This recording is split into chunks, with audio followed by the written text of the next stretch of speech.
So to begin, I'd like to ask all of you to talk briefly about how you were first exposed to Lovecraft and how that exposure developed into influence, and at what point you began to feel conflicted about him. Ellen, if you could start. Sure. I was glad to, because some of it relates to what you say. I started reading Lovecraft probably in junior high, which is now called middle school. So I was, 12, 13, 14. And I remember I read science fiction, fantasy, and horror all the time, short fiction. I loved it, always loved it. And I read everything of Lovecraft's. I found it fascinating. I thought it was overwritten even then. I did not really notice the racism exactly, although I did, even then look askance at who are all these swarthy people? It's like, what does he mean? Does he mean people like me, Jewish? I mean, what does this mean? But I didn't really think about it. What did immediately come to me was how different his work was from the science fiction I was reading. Science fiction is the embrace of wonder. That's the whole idea of, the unknown is maybe knowable through science, and it's also a positive. In Lovecraft, it was the opposite. The unknown was terrifying, and you wanted to move away from it. And so even then I kind of felt, okay, so this is the difference between horror and science fiction, in a way. And then I didn't read him for years. I mean, I didn't read him. I probably didn't get back to reading works by him until, maybe 10 years later. And what I read was not necessarily his work, but the pastiches that other people were writing. Ramsey Campbell, as a young man, started out he's a fabulous writer, but he did start writing Lovecraftian pastiches. And I never really liked the pastiches because they just felt too close to the original, and why bother when you have the original? So I didn't really get into the inspirational thing. It really was in 2009, a friend of mine became an editor at Dark Horse Publishing, and he approached me about doing an original anthology for him. And I don't remember how he came up with Lovecraftian influence. But he said, we decided, okay, I'd like to do something. I think I want to call it Lovecraft Unbound, based on Brian Aldiss's Frankenstein Unbound, kind of. And the idea was to use Lovecraftian writers who would write about cosmic horror, which really does interest me, and a lot of Lovecraftian themes: the outsider, the secret runners of the universe, the people under the ground, over the ground, from the stars. I wanted writers to write about that, but not use Lovecraftian terms. I always said no ichor, and no tentacles. In my guidelines, I've always said no tentacles and no ichor. And basically, that's what got me started in that.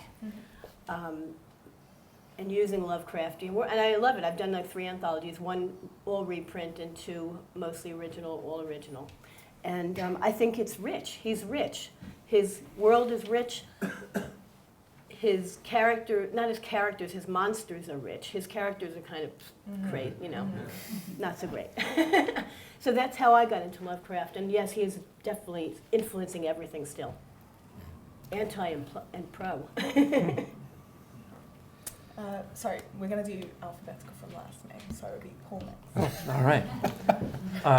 So I got into Lovecraft also as a young teenager. For me, the exposure, as if Lovecraft is a kind of plague to which you're exposed and then you kind of gradually succumb, came through the game Dungeons and Dragons, which had a whole section of its lengthy rules dedicated to Lovecraft's creatures. And they sounded truly horrific, and I thought, well, that sounds like something for me. So I went down to the science fiction bookshop in the West Village and got these old Arkham House hardbacks of Lovecraft stories and started reading them. And this was in the early 1980s in New York, which was, I think, for people living in the city at that time, a kind of Lovecraftian era. The feeling that you got from reading Lovecraft that you were basically just doomed, and that the best fate that you could hope for would be just to go irretrievably mad before the world ended. rang true to me. You know, it just felt like that sounds kind of like my life. And I got very, very caught up in his universe to the point where a friend of mine and I decided that we would start our own cult of Cthulhu, and we made black robes and also signs that said, "The end of the world is nigh, please give to the cult of Cthulhu." And in retrospect, I realized that if the end of the world is nigh, it's unclear why the cult of Cthulhu would need money, but we can kind of leave that be. To make more robes. To make more robes. Robes ain't free.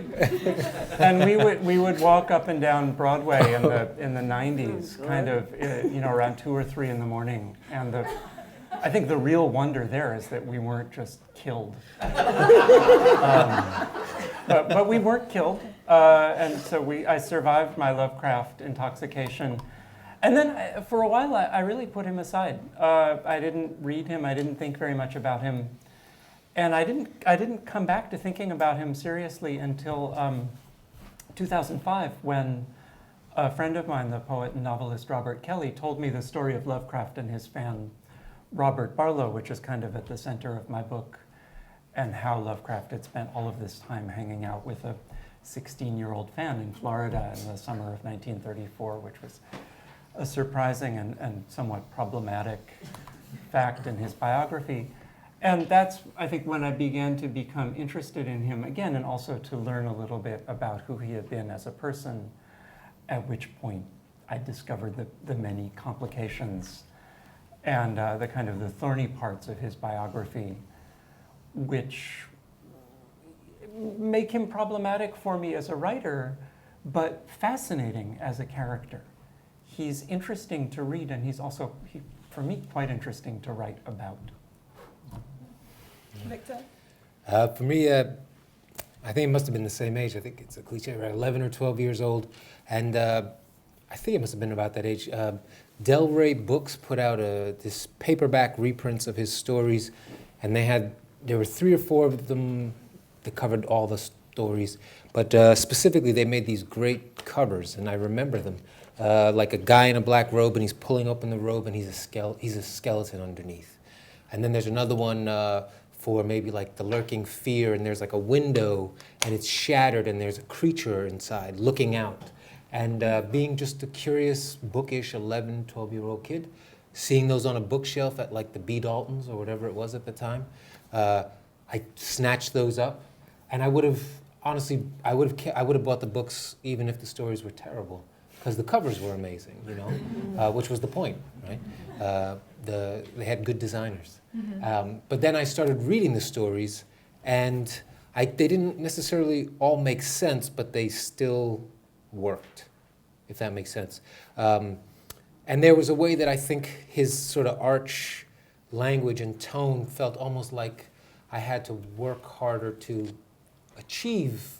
Like it gave the semblance of being difficult. Mm. And I took a certain pride in feeling like I was too young to understand it. But if I kept trying, mm-hmm. I'd learn, and then I could also show off mm-hmm. that I was smarter than everybody. And that was how I came to love H.P. Lovecraft. Mm-hmm. Scott? So I came to Lovecraft in a slightly refracted version of the teenage boy cliche that we've been talking about. I also, like Paul, was a Dungeons and Dragons fanatic, and was aware that Sandy Peterson had done a Call of Cthulhu role-playing game based on Lovecraft. But unlike my fellow panelists, I grew up in rural South Carolina, and these things were not readily available to me, and yet I do recall very clearly that there was this one guy in high school who had read deeply into Lovecraft, who had a first edition of the Call of Cthulhu basic rule book that he wouldn't show anybody. And that suggested to me that this was some kind of arcane knowledge beyond the level of nerd that I had managed to attain at 14 that I needed to pursue and find out about. And again, sort of digging around a bit in kind of limited resources, I actually came across, when I was a junior in high school, one of these old anthologies, before people started doing really, really good anthologies, of weird tales. And it was one of the old Marvin Kaye anthologies. Oh, he did good ones. I don't know if he did some a good few. ones. But the one I had wasn't good. It had actually one story by Lovecraft, and there was other stuff by, Seabury Quinn and other rightfully sort of forgotten names, from the pulp tradition. And the story happened to be the story He, which is one of his New York stories, and is one of his stories when he was almost pathological in his racism, actually much like the horror at Red Hook, which Victor's book, the Ballad of Black Tom, plays off of. And being in the place that I was, and knowing that the things that I was hearing around me, because I had some socially progressive influences in South Carolina, believe it or not, but the sort of the world around me wasn't like that. I was deeply, deeply put off by Lovecraft when I actually got to read him. It was like I had almost literally discovered the Necronomicon. I had come across this really tome of forbidden knowledge that I didn't want anything to do with. And so it actually took a number of years and training as a historian and a PhD in American history, and thinking through issues of not just race but also class, which I think is a really important part of understanding how Lovecraft understood himself, how he imagined himself, in order to kind of come back around to a period in the 1990s when, for a lot of us, we were actually able to read. Well, for all of us, we were really able to read Lovecraft in the way that Lovecraft wanted to be read. When S.G. Joshi did the Penguin anthologies of Lovecraft, I mean, that's when we really get to him. And so my relationship to him, even as someone who has written a biography, sketch, personal account, riff on Lovecraft's life is still very complicated, and it was actually a book that I didn't particularly want to write, because it was a book that he was a person that I did not want to spend a great deal of time with. But when I did, I had some of the experiences that some of you have talked about, in that in all of his complications and his virulent racism, I also found something very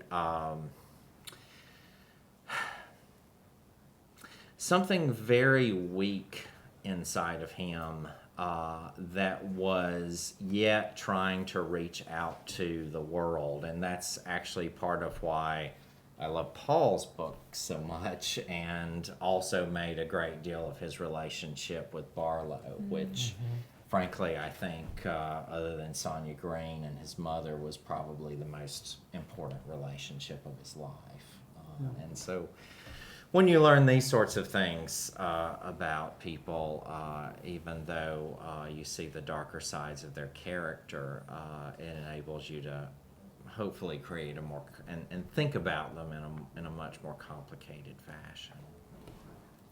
So the theme of tonight's panel is H.P. Lovecraft, past, present, and future. So we'll start with his past. Paul and Scott, you've both written about the literary fandom that Lovecraft inspired. For a man who was almost outright antisocial and certainly difficult to cultivate a friendship with, why do you think he caused such a strong reaction in other writers to the point where they were almost infatuated with him?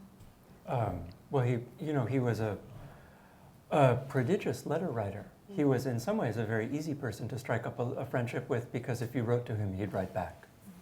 Lovecraft died at 46, and at least according to one estimate, he wrote 100,000 letters over the course of his life, and they weren't short letters. Some of them were 15 or 20 handwritten pages long. So he was someone who was passionately engaged with people who he rarely saw. And he was very, you could think of it just as a pathology. Every time he got a letter, he had to answer it, or he wrote letters to distract himself from the horror of being broke and trying to write fiction for a world that had, little interest in his work. But I think he was also, at some level, very deliberately creating a world. He was creating a social world, and he was doing it through the U.S. mail. So he was a great introducer of people, and a lot of the people who became his disciples and created science fiction fandom knew each other because Lovecraft had introduced them. And they would have circular letters that they would send, from one recipient to the next. He put just a really remarkable amount of energy into this project of being related to people and then not seeing them. He did get out every now and then, but by and large, he had these very intense relationships through the mails. If he were alive today, he would, I think, find himself in some ways right at home. He would have been a blogger, or he I would. can imagine the Twitter storms. He would be right. I mean, it would be a contentious relationship, but he was using a kind of print version of social media, right? He had an enormous network in that sense, and he spent just a huge amount of time maintaining it. So I think, the answer is that people were devoted to him, and there was a Lovecraft fandom because he made it. Yeah. And he mentored many writers. He was very, I read a lot of his letters in S.T. Yoshi, one of S.T. Yoshi's collections of letters. And he wrote many different writers about their writing, and he was mostly very encouraging. And boy, writers want that. So I hear. Yeah, I actually compare his these sort of circular letter writing friendships that he created to kind of the modern day internet forums, not so much maybe blogs, but almost of an earlier era.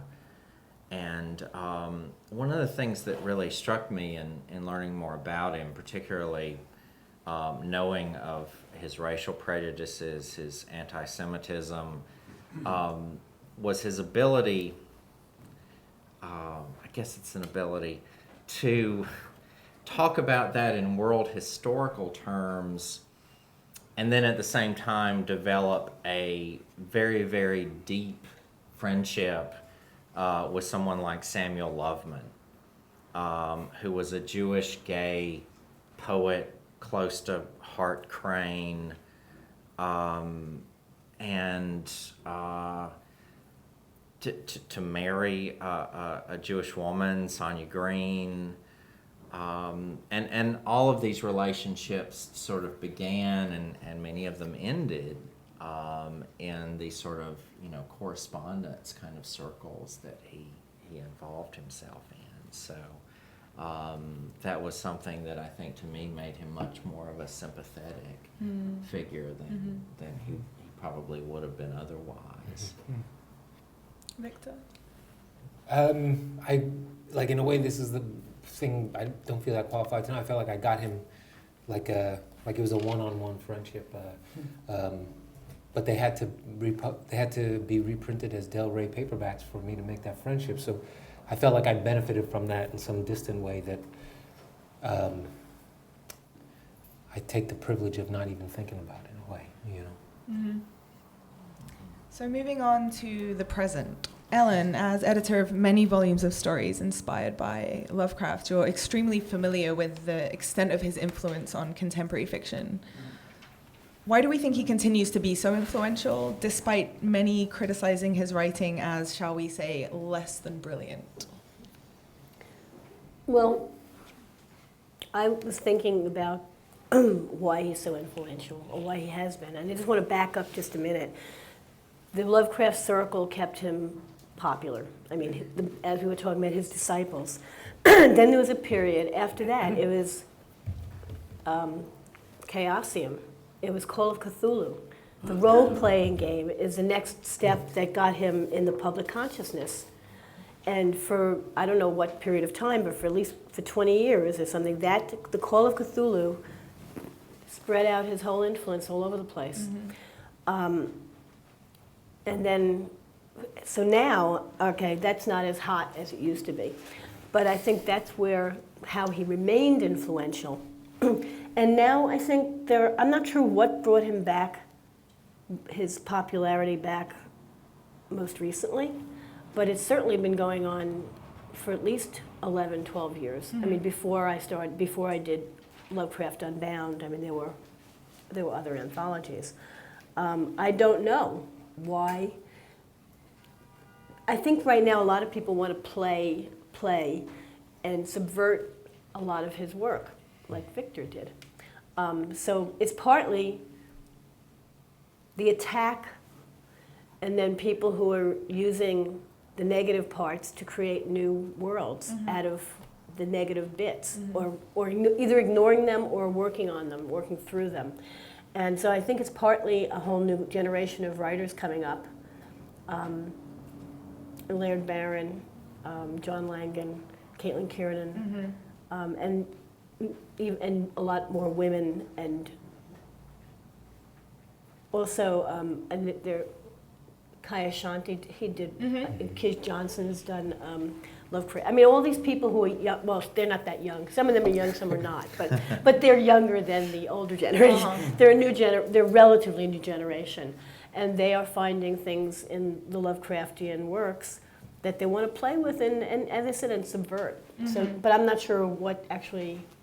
Did you see a point that somehow this exploded, and why? Anyone have an idea?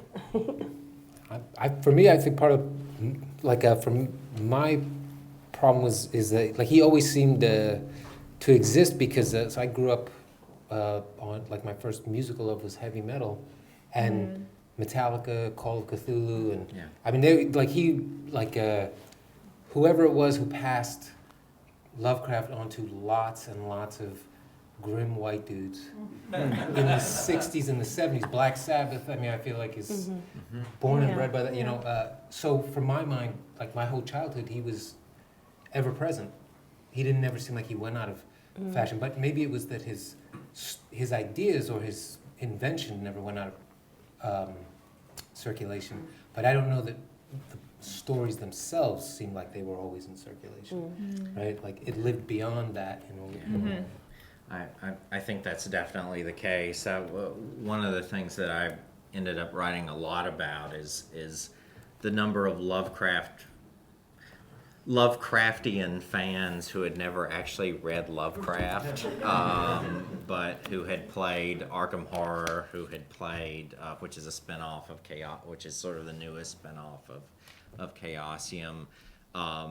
I remember a really strange conversation that I had at a book signing with someone who had tentacles, I'm sorry to say, Ellen, coming down one arm, and actually an image of, I see that, an image of Lovecraft's face, which is quite unusual when it comes to writers. It's a tattoo. Oh my! Which is quite unusual if you think about it when it comes to writers to get the tattoo. It's a lot. And that, you know, in our conversation, which revolved a lot around, you know, films that had been influenced by Lovecraft, Guillermo del Toro's work, role-playing games, video games, etc.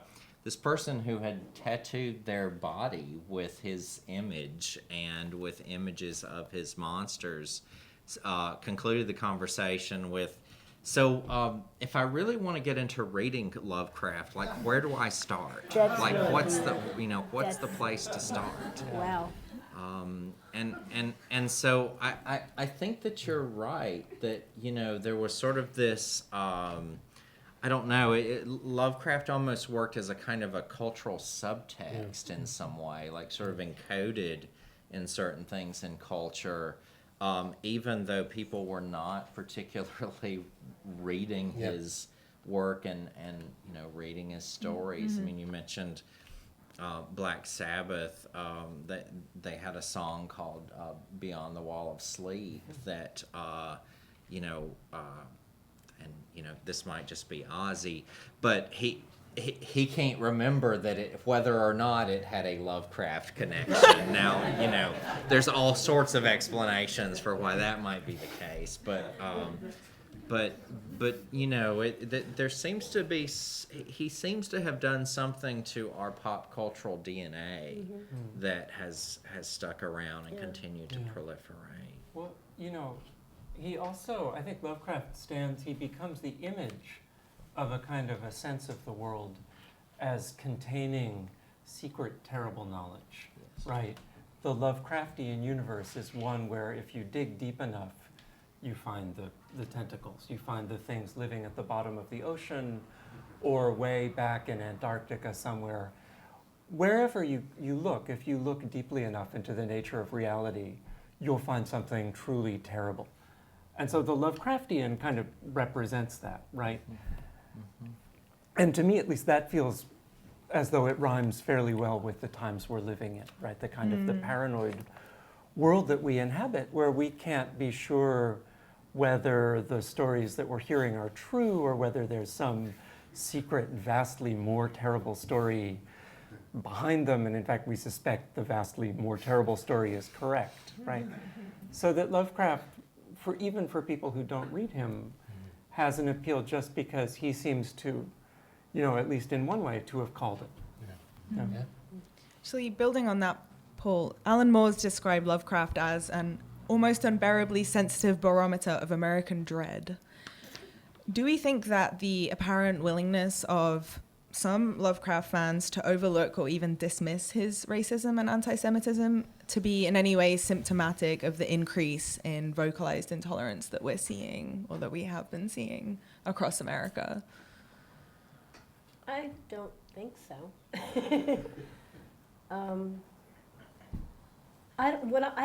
I need to have a discussion with St. Yoshi. I really want to know. I mean, he's the man who.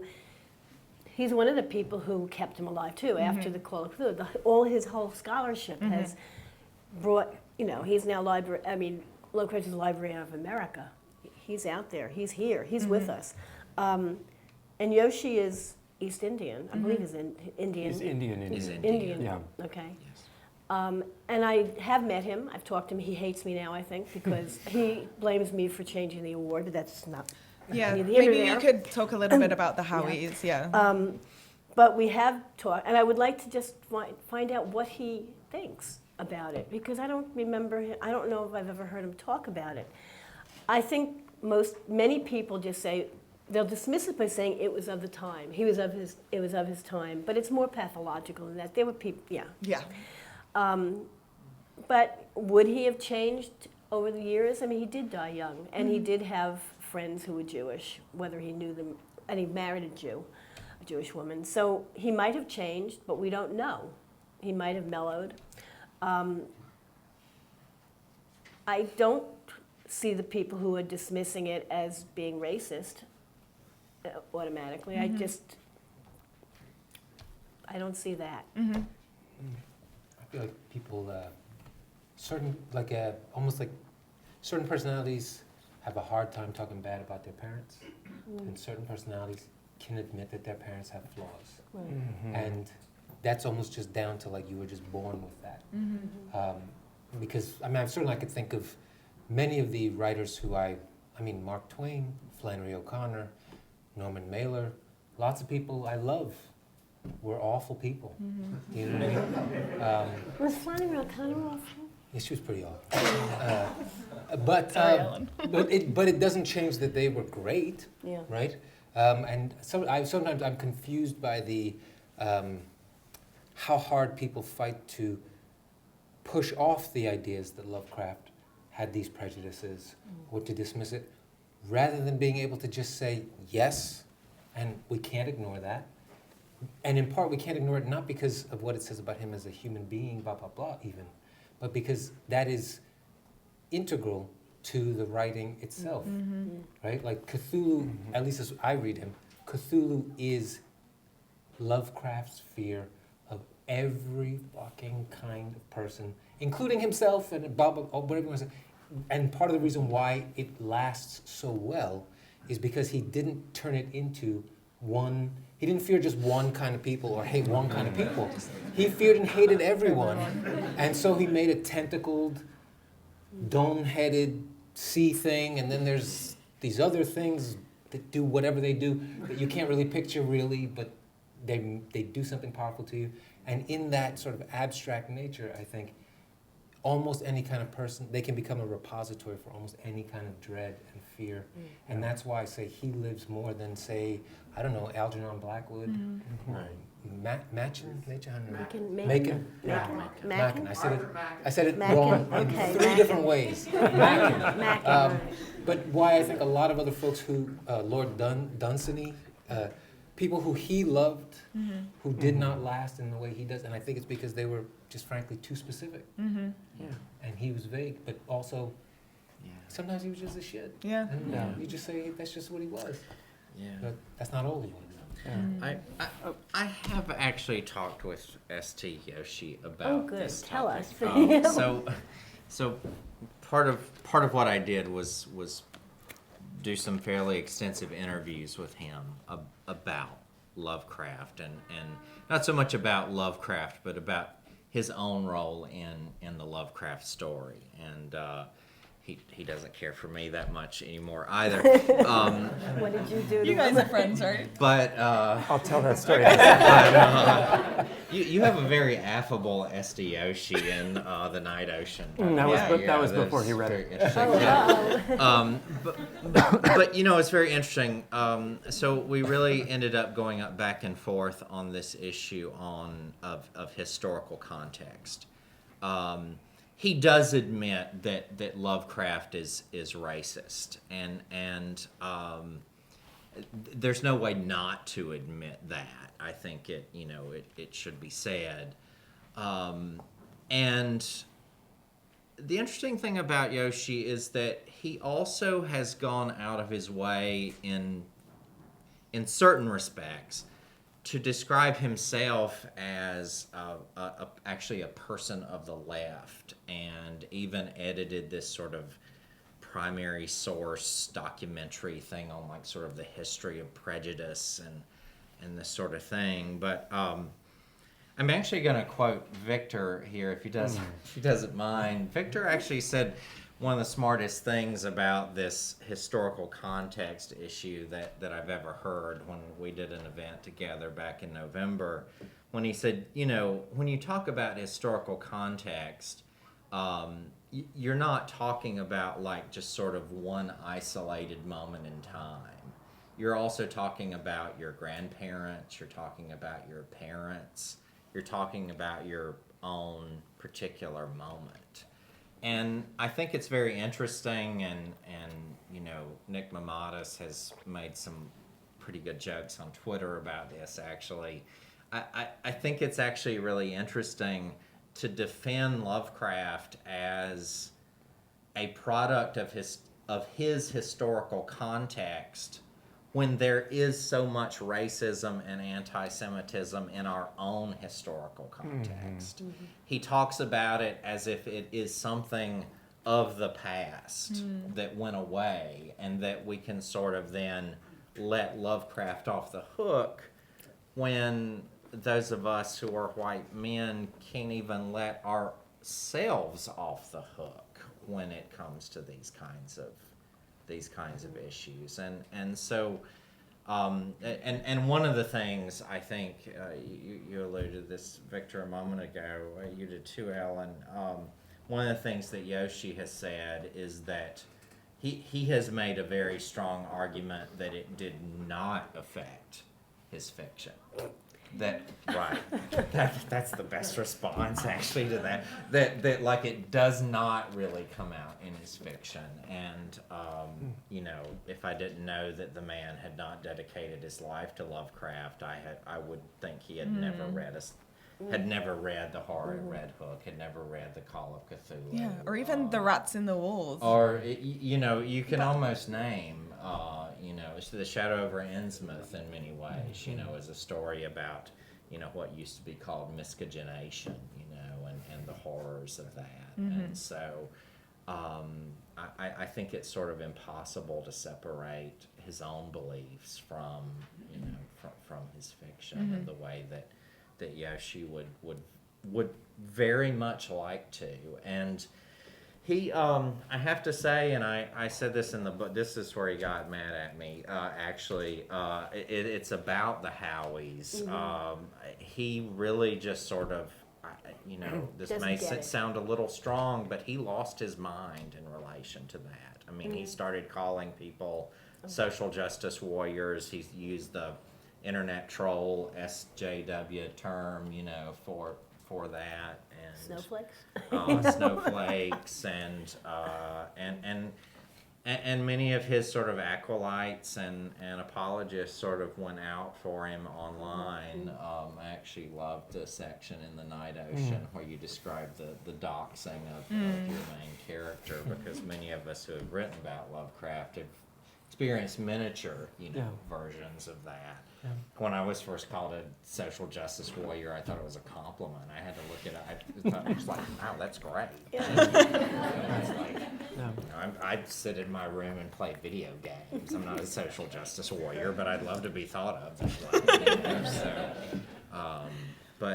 so that's and Yoshi is, I think, important in the discussion for the reasons that you alluded to, and also because for the last 30 years, he has really been the person who has both brought Lovecraft and Lovecraft scholarship to the world, and also created a kind of a ring of fire around Lovecraft in certain respects. Yeah, no, I would agree with that.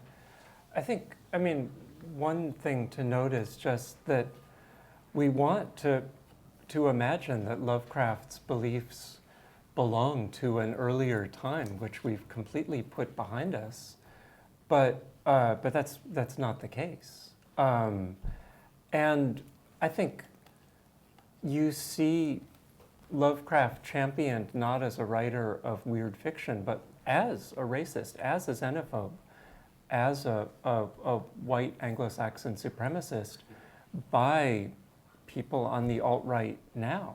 You know, it's actually something that has changed, obviously, in some ways in public discourse, and in some ways it hasn't changed. And the internet is a great enabler of what things which maybe would have passed unnoticed 2 or 3 decades ago because we wouldn't have had access to those publications, or we would have had very difficult access to those publications.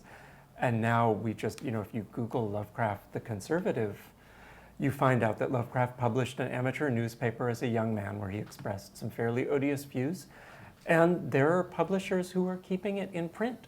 And then you look at their other titles, and it's like books like Green Nazis in Space. And it's not a parody. It's like, please bring the green Nazis in green. They're eco-Nazis. Oh. They're eco-Nazis in space, but that's like a good thing. Sure. So that we, you know, some of the feeling that we have of having achieved a great distance from the beliefs that Lovecraft espoused in his letters is just a function of that discourse having been buried for a long time. But it remains active, it remains out there. And I guess the other thing I'd say, which I'm just picking up what's been said before, is that what's remarkable about Lovecraft is that he managed to take those beliefs and actually transform them into something which is interesting to people who aren't pro-green Nazis in space, right? That he's actually someone who was able to take this enormous kind of personal weakness and this position of great personal fear and fearfulness with regard to the rest of the world, and translated into a picture of the world which resonates widely, right, and which continues to resonate. Yeah. So from that point of view, Joshi's position is, it's hard to sustain. Yeah. Yeah. And I think if we're agreeing that his prejudices informed his writing to such an extent that he wouldn't have written what he wrote were it not for them, how do we reconcile our appreciation for his writing while not sharing those views, Or can we? Are we kind of always going to be juggling that? You're going to juggle it. Yeah. I mean, we're still reading. And sometimes you just stop reading it. I mean, when I was a kid, I was reading Henry Miller, Sexus Plexus, Tropic of Capricorn, Tropic of Cancer. And I was like, wow, sex. But also I realized even then that, and all the women are appendages. There's not one actual real woman character in any of these. Would I read those books again? No. But I do think Lovecraft's more interesting than that. But I mean, even that, I would wonder, I can't think of that many forms of entertainment that I enjoy, where if I prodded at the lives of those creators, I wouldn't be a little disappointed in them, or a lot disappointed in them. Even I was even thinking about, as we were talking about this idea of like his letters, and the way that in his letters he goes on and on and on about all the different groups of people and terrible things and all that stuff. And I was thinking about my best friend Matt, and just thinking, if somebody saw a transcript of our phone calls, I'm telling you, like, I wouldn't get published anymore, or whatever. You know what I mean? It'd be like, man, he said a lot of bad things about fill in everyone in this room. Whatever you are, I promise you, we've said something bad about you at some point, right? This is being recorded, right? That's all right. I mean, but I'm not saying what we said. But I'm just saying that there's a decent chance that almost everybody falls into that trap at some point or another, falls into that pit. So that seems like it can't be that alone is the thing, right? And there are some pieces of fiction that there are offensive things about them, but you like the fiction enough that you do, as you're reading it, this is annoying, this is painful, I hate that they're saying this about my race or whatever, ethnicity, my gender, but I still like the book. So it depends on how pervasive it is and how good the author is at making you forget it, but at enveloping you in the story and the world and everything else, even though there are offensive things about it. And there are Lovecraftian stories by Lovecraft that people maybe don't want to read because they're so awful. Excuse me, I'm chewing a cough drop. So it depends on each piece of work, I would think. Like the poem he wrote. Yeah. That's hideous. I would not have anyone read it. I would not want to read it. I would not want to read it again. Right. But other things are not as obvious and overt and obnoxious. And I think it's important, just thinking about it historically, and this is not the historical context argument, thinking about it historically, that particular poem that has deserved the attention that it's gotten. I mean, the role that it played in changing the Howies, that was important. It's also important to remember that he wrote that when he was 15 years old, And I think that thinking about that and thinking about the fact that some of his most racist tales came at some very particular moments in his life. Now, I am not of the school who believes. I constantly meet younger Lovecraft fans who, when I have asked them, will essentially the question that you asked, like, what do you do with the racist element of this? Their response is, oh, well, actually, like later in life, like before he died, he renounced that. And in fact, he did not. There's absolutely no evidence that he didn't. But and in fact, as late as 1934, 1935, he's praising not Hitler, but Nazism. He doesn't care for Hitler personally, but he thinks Nazism's great, So Arguably, he becomes a worse, in that way. But there's also an element in which his fiction begins to overcome some of that he begins to detach certain elements, I think, of his fiction. If you look at some of his later work, like At the Mountains of Madness, Shadow Out of Time, in particular, it is at least a much less present element than if we look at that period from about 1923 to about 1926, when he writes The Heart Red Hook, and when he writes Call of Cthulhu, for that matter. What was the question? Is it possible to reconcile your appreciation for his writing with his virulent racism? Yeah, I mean, of course it is. But like most other reconciliations, it's something that takes a certain amount of time and nuance, and it's hard to do on Twitter. It's hard to do. I mean, one thing that Lovecraft, that this debate suffers from happening very quickly in public forums where there isn't a lot of room for nuance. This is not one of those forums, but certainly on the internet, you get a lot of very quick flare-ups of outrage and very quick polarization, and it becomes hard to take a position which isn't Lovecraft was not a racist or Lovecraft is not to be read, and there's sort of no middle spot for the needle to come to rest. I think it's clear that there is a middle spot. You can read him with a sense that he's a complicated person who had some fairly unsavory beliefs, and he's not unique in that. But it's hard to talk about that in 140 characters. Yes, agreed. So, what do we think that the future looks like for Lovecraft? Will he continue to be an influence on your work, and in a general sense on literature and the visual arts? There haven't been that many movies yet. I don't know. I mean, there have been a handful. I mean, I see him pop up and stuff. You talk a lot about that, Scott.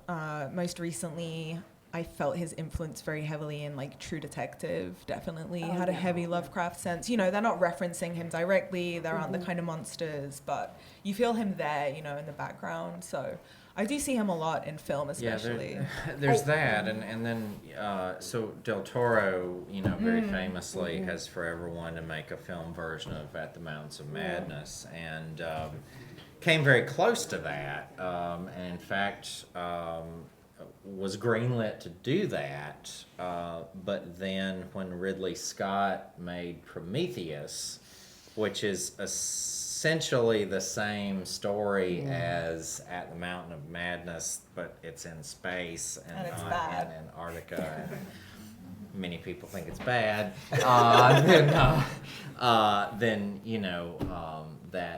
That sort of disappears. But his influence over Del Toro and a lot of his other works, I think, is pretty plain. But it's maybe at least a little bit more of a subtext rather than, it's been a while that there's been a Lovecraft adaptation, and maybe, as adaptations go, maybe that's not a bad thing. Right. Often and also just the challenge of adapting Lovecraft, I think, is pretty extraordinary. The idea of showing the unspeakable and the unexplainable in a way that will not leave us with, wow, that was just a bunch of CGI junk. It's pretty hard to imagine how it would be carried I think on. one more recent movie, I think, did it pretty well. I don't know if any of you guys have seen The Mist. Yeah. Came out 2011, 2010, maybe. Which is a Stephen based on King The Mist. adaptation. Yeah, that's very good. And that kind of, they managed to show it without showing it. And I think that's probably the only way you can get away with stuff like, the indescribable terrors. Although some of his not all his movies are, his stories are about creatures, right? The thing at the doorstep, it's not a great story, but it would in theory just be 3 people, right? And it would be all about, astral projection and body jumping and all this kind of stuff that you know, I think like one of the reasons True Detective played with like him and Robert Chambers and that kind of energy very well was because it wasn't till the very end when they had to pay it off that you went like, Yeah. I mean, Well, yeah. Well, that I although, looked at that. you know, my feeling about that though too was that, you know, as you know, there were so many sort of, you know, internet theories Yes. about what was going to happen at the end of True Detective, to the point that I began to feel that, like, okay, there are Lovecraft fans that if Cthulhu doesn't rise out of Lake Pontchartrain at, you know, the final moment, you know, they're gonna be unhappy. But I think that what you're talking about, that sort of that unexplained element, and the idea that also there's a lot of references in True Detective to the idea of I don't want to see that. Yeah. That there's a knowledge beyond what we have gotten to that I don't want to go. yeah. I just don't want to know further. Right. And that was disappointing, I think, to some fans, because not they thought that, go. oh, well, we want to know. Right. Uh, They finally got it, and here's the answer. Right. Yeah. Nah. Or they could have just both died.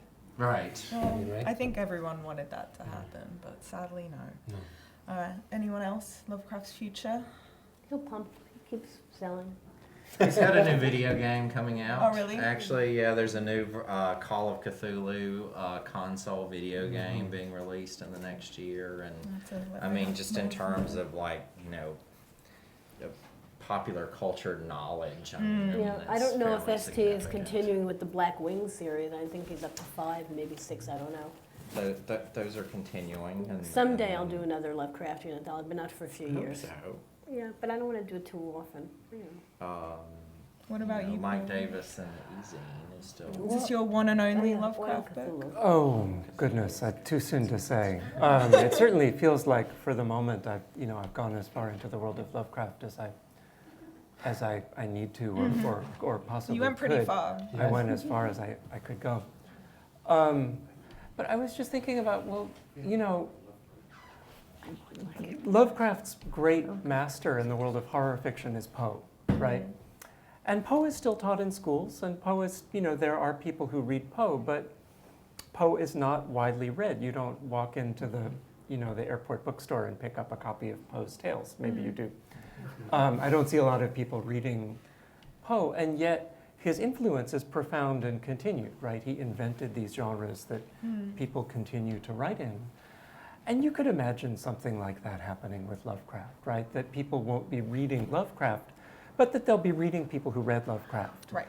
They'll be experiencing things which were created by people who were deeply influenced by Lovecraft, and the DNA will get passed on, whether it's in the form of film, or video games, or short fiction, or novels, or 3D virtual worlds where you have to wear special gloves and you come out covered in slime. Whatever's next, right? And that, what a wonderful thing to be in a Lovecraftian virtual reality, except how horrible it would be. Yeah, I'm not sure I'm sold on that yet. yeah. So we have time for a couple questions. Yes, Lisa. Should I stand in interest of projection? Yeah. So I'm hearing? First of all, thank you for this wonderful panel. This is just marvelous, and what a great collection. I'd be interested if anyone on the panel would address something that intrigues me about Lovecraft, is not only racism, but his anti-immigration hatreds and fears, very timely for today. And yet, there's no glossing over it. There's no excusing it in the context of this time. And yet, there are examples when he actually met minority group people one-on-one, he liked them, he praised them. If you consider, for example, Married them. the example He of, married them. well, for example, traveling, and he and a friend were given a tour around in a convertible automobile owned by an Italian immigrant. And he later wrote home that the noble Roman took us in his chariot. For Lovecraft, the lover of antiquity, that is the greatest praise. Yeah. And indeed, here on the Lower East Side, he personally encountered Hasidim and other ultra-Orthodox Jews and praised them for maintaining their ancient culture. Admittedly, he was less kind to assimilating Jews. But Yeah. he seems to be the kind of bigot who obviously has bigotry, but when he actually meets someone one-on-one, he's intrigued by them. He likes them. I can't help but think, totally speculation, what if when he lived here, he had known someone who knew someone in the Harlem Renaissance and sat down with those people and talked literature and philosophy. Some thoughts on that, please. Well, can I start One thing I think that to bear in mind is that Lovecraft was a profoundly anti-modernist person. That one thing that he really feared and resisted was change. And so for him, the waves of immigration which were arriving in the US in the first 2 or 3 decades of the 20th century represented a terrifying cultural change that wasn't intrinsically or necessarily tied to the identities of the people who were showing up.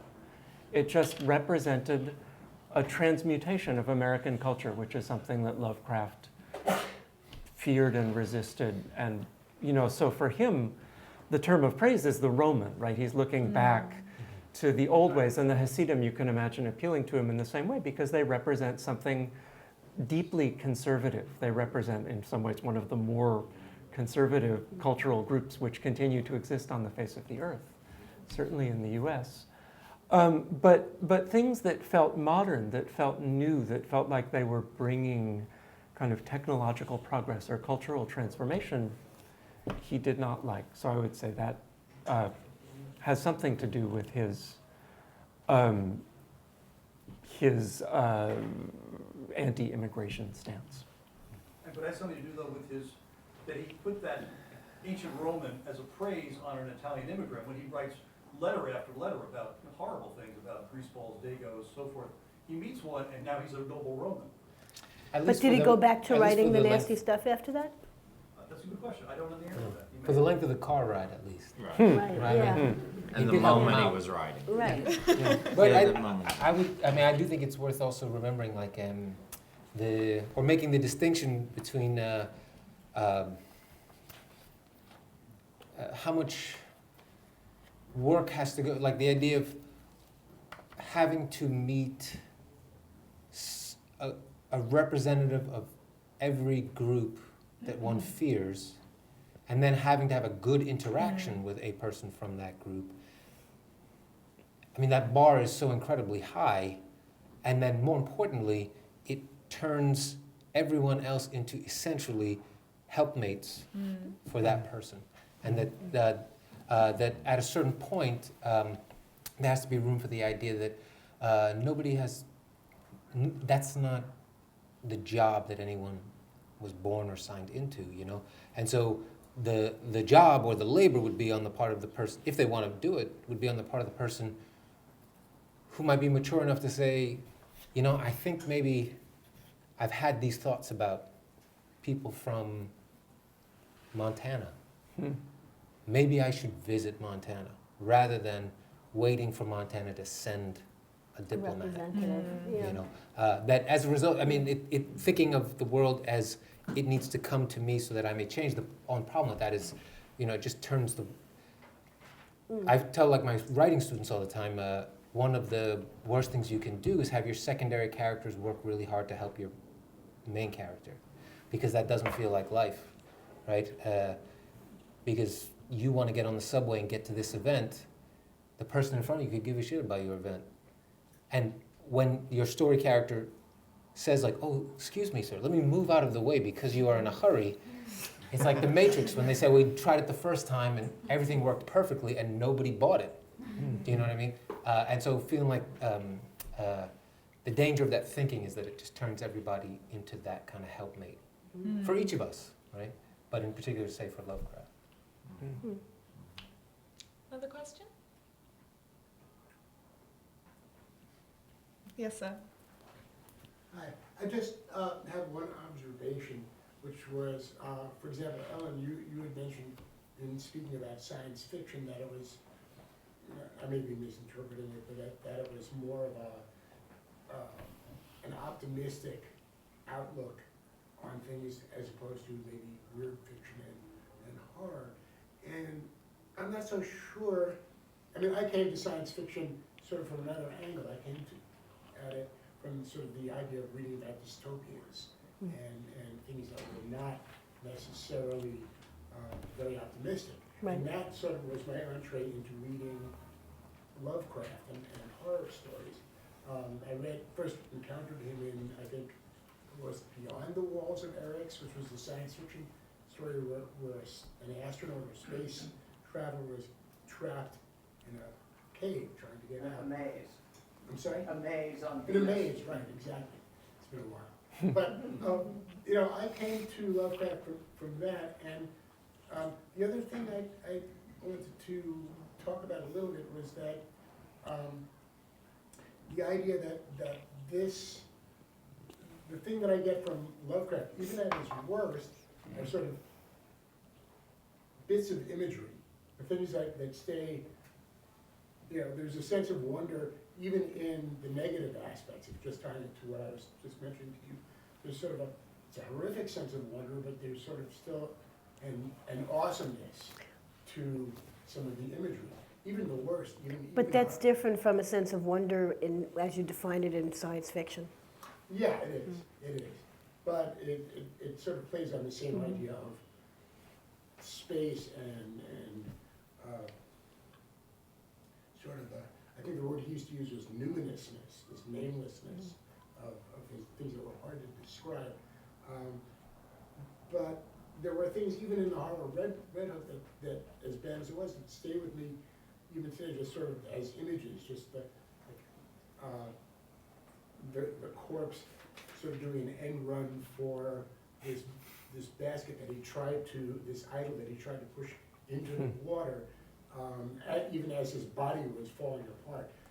These are just, you know, this is sort of characteristic of a lot of Lovecraft's other stories also. Some of the imagery is really, you know, despite the hatefulness of some of his racism, despite, you know, the way his stories tended to jumble into, you know, italics at the end, it's still, there are still things that I take with me. I don't know how much I would reread his books, but it's, you know, I've read Lovecraft Unbound, which is an amazing anthology, and it carries some of that imagery and some of the conceptual stuff into that collection. So thank you for that. Any comments about this? Well, part of why he does persist is the imagery. You know, I mean, there is the good stuff. I think a lot of it's purple prose, but you know, any images that remain with the reader, you know, for 20 years, 30 years are good, whether they're horrific images or not. Yeah. And that's partly what keeps a writer alive in the future. Or dead. Some of his most horrific images are shot through with a kind of longing also. There's an interesting moment at the end of The Shadow over Innsmouth, which is a story about miscegenation, as Victor said, right? It's people and fish have been interbreeding, and you know the result is kind of fishy. And there's a Massachusetts town that's full of fishy people and fishy churches and fishy hotels and fishy food, you know. And it's all very sinister, and it follows the lines of a kind of classic action story. The hero has to break out and flee the fish people. But at the end of the story, I'm sorry to do this to the people who haven't read it, but there's a moment when the narrator realizes that he is in fact related to the fish people, and the story resolves when he decides to go join them. And he experiences what I would say is probably the only moment of genuine joy in all of Lovecraft. You know, he's finally said, whatever, I'm a fish person, and being a fish person is kind of great. And I'm just going to go into the ocean and live with the fish, you know? Swim, enjoy, and wonder forever. Yeah, it's a biblical pastiche, actually. But there's, you know, even in these moments of sort of the greatest repugnance and the greatest sort of the most nameless ichor, the most unspeakable horror, right, whatever that is, sorry. There's a feeling, you know, there's a feeling of a little bit of attraction, a little bit of joy in all of that, which I think in a way makes those images come to life for us. We're not just repulsed, we're also drawn in. Yeah. Do we have time for one more? One quick question, yes? Yeah, I was just curious, as somebody who's never read any Lovecraft, never played Dungeons and Dragons, actually does not have a Lovecraft. Why are you here? I'll tell you later. But I'm just curious to know each of your favorite Lovecraft for somebody who's considering looking at them. Anyone want to start? I would say the Antarctica one, In the Mountains of Madness. of Madness. After- It's after long Madness. and it takes a long time and Mm. doesn't make that much sense. But it doesn't matter. It's like all atmosphere and you just sort of. Yeah, and I love Live in it. I love those kind of Antarctica stories. Yeah. I'd also recommend maybe the novel The Case of Charles Dexter Ward, which is a little more restrained in the writing, at least up until the kind of the climactic scenes. That might when- have been the first one I ever read. Yeah. It's a I little. remember the cover too. It was- That is a good cover. yeah. There's a great B movie. It Oh, was. which It was if made you're into a there's movie? it's made it was It Roger was made Corman made sort it of into a movie. pastiche of But it wasn't called that, that was was it? given. It's called The it was Haunted called The Haunted Palace. Palace, which is actually a Poe And if poem, you're and it was around- sold as a Poe film. Oh, If you're around on April 11th, I'm going to present a screening of it at Lincoln Center at the Film Society. Oh, Yeah. that's great. Yeah. So. Wait, could you repeat that? Oh, there's a film based on the novel The Case of Charles Dexter Ward, which Roger Corman, the famous B-movie director, made in 1963, and it's called The Haunted Palace. And it stars Vincent Price and Lon Chaney Jr. And it's completely hallucinatory. It's kind of a great film. And they're gonna screen it at the Film Society of Lincoln Center, and I'm gonna do a quick introduction. Yeah. And it borrows also from Innsmouth and from several other stories. Actually, Cthulhu shows up. Yeah, it's So got a little. It's got it something had for nothing to do everybody. with Poe. So Poe's not in there at all? Poe. So it was Roger Corman's Poe films. It was in his cycle of Poe films that everyone's familiar with, and he wanted to do a Lovecraft series, and they said no, Poe sales, and so they put The Haunted Palace, which is one of Poe's poems, on it. Called it Edgar Allan Poe's Haunted Palace, but it's totally a Lovecraft tale. It takes place in Arkham. Yeah.